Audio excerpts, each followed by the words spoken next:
All right, I am very excited to share with you our Entre Results Sales Activity Tracker. This is something I've been thinking about for a while, and we finally have phase one. There's a lot of things that still aren't functioning perfect in here, but it is a great start. And there's two reasons that this is super important. Number one, as you guys know, when you do the right activity, you put yourself in the position to get the results that you're looking for. And so I don't know how I can help you unless I know what activity is taking place. So this will track the different activities that you do, and it'll help me help you have more clients. So that's the one big thing. But secondary, which is almost as important, is it's going to help us out with our clients, because this is a tool we'll use with sales teams, with solo entrepreneurs. This is going to be just another tool we've created that's going to be very, very helpful. Now, CRMs are super helpful, and there are a few CRMs when you work with clients that they'll already have this functionality, but a lot of people don't use anything or anything this good, and so this would be a great bump for them.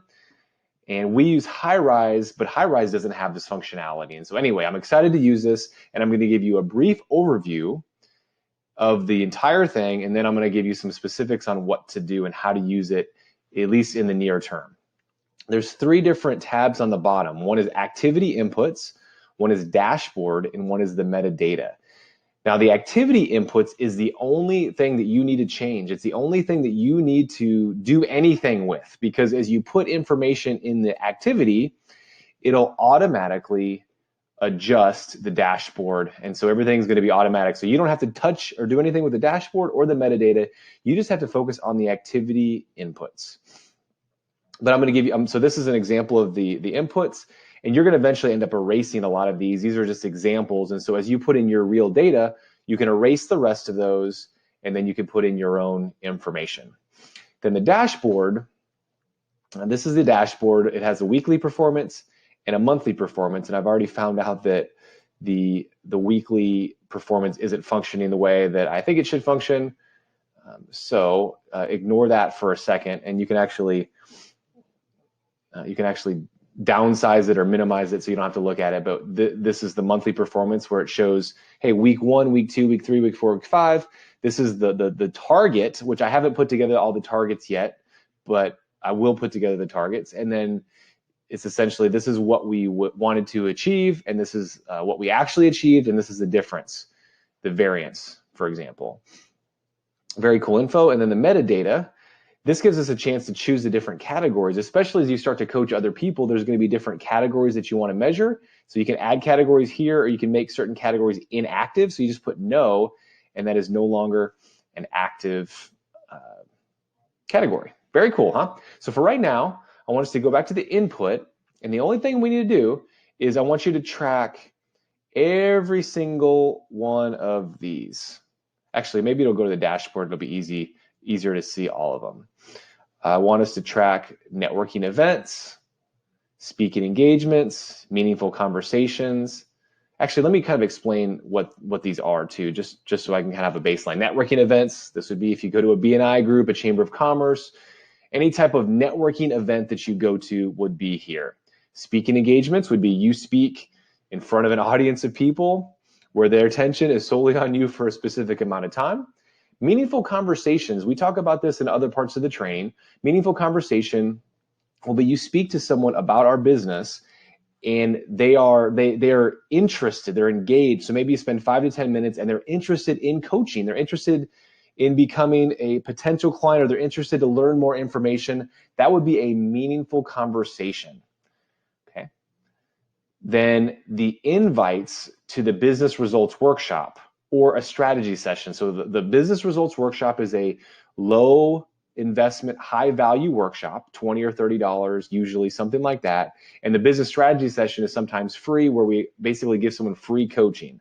I want to track how many people we actually invite to come to the business results workshop or invite to come to the strategy session. This may be an in-person invite. You're at a networking event, you invite them right then and there. Maybe you hand them something with information, or it could be a text message where you invite. We want to track the number of invites, because the more people you invite, as long as it's not spam, the more likely you are to have people attend. Then we have the actual strategy The actual ask for referrals. Sorry, I skipped over. Ask for referrals.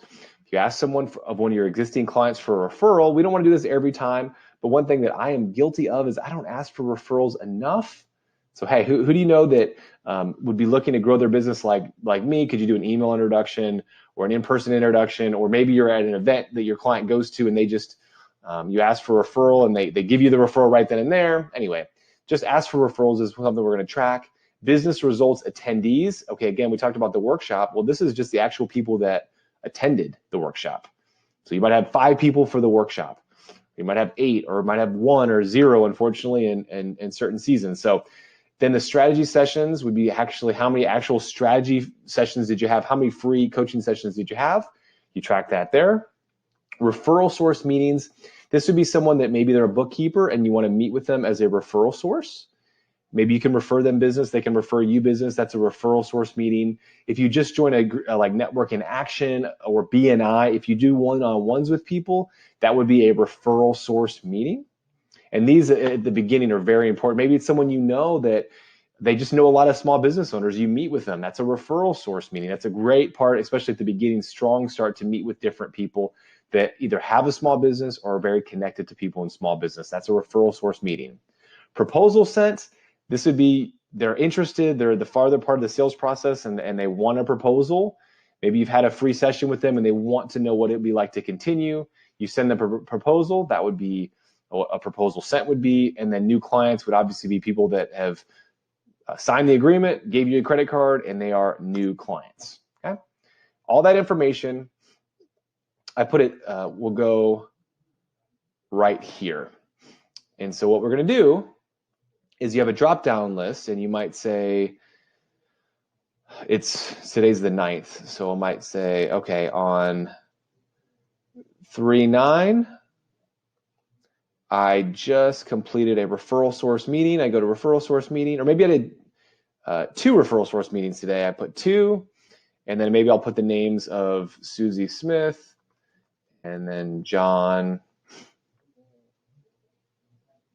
What's a good last name? Anderson? John Anderson. That's a pretty good name. All right, so we have two people, referral source, and you filled in the information.